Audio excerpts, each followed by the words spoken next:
বন্ধুরা, আমি তোমাদের আজকে একটা আমের চাটনি করে দেখাচ্ছি।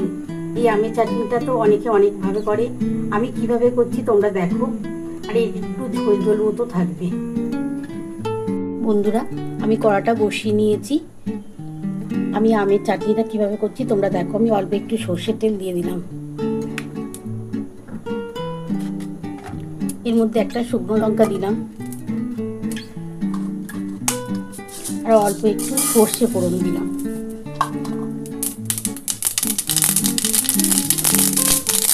আমার সর্ষে আর শুকনো লঙ্কা ফোড়ন দেওয়ার পর আমি এই আমটা দিয়ে দিলাম।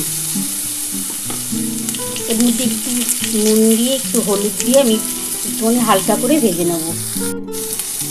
আমি অল্প একটু নুন দিয়ে দিলাম।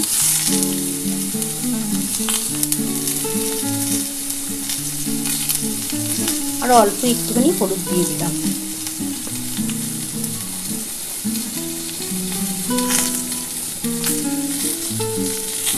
দিয়ে ভালো করে একটুখানি হালকা করে ভেজে নেব।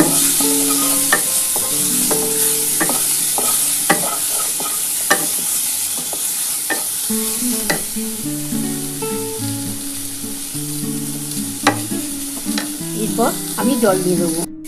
এরপর আমি জল দিয়ে দিলাম। এটা কিন্তু একটু ঝোল ঝোলই থাকবে। এই গরমের টাইমে এটা খেতে খুবই ভালো লাগবে। এই পরিমাণ মতন আমি চিনি দেবো।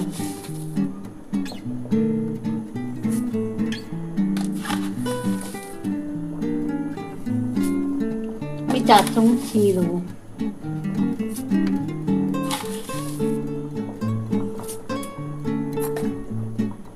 দিয়ে ঢাকা দিয়ে দিচ্ছি। আমি ঢাকাটা দিয়ে দিলাম। আমি ফিরে আসছি 10 মিনিট পর। বন্ধুরা, আমি 10 মিনিট পর ফিরে এসে দেখি কতটা হলো। আমার হয়ে এসছে।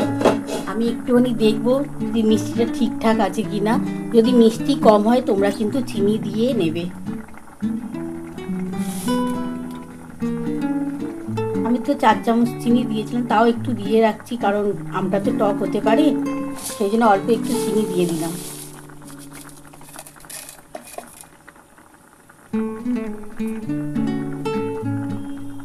আমি নামিয়ে নিই, তারপর তোমাদের দেখাচ্ছি। বন্ধুরা দেখো, আমি কিন্তু এটা আমের ঝোল হয়েছে। আমি একটু ঝোল ঝোলই রাখলাম, কারণ গরমকালে এটা দিয়ে ভাত খেতে খুবই ভালো লাগে। তোমরা এটা বাড়িতে করে খেও। যদি তোমাদের ভালো লাগে প্লিজ একটা লাইক সাবস্ক্রাইব করে দিও। আমি পরবর্তীকালে নতুন নতুন ভিডিও নিয়ে তোমাদের সামনে ফিরে আসবো।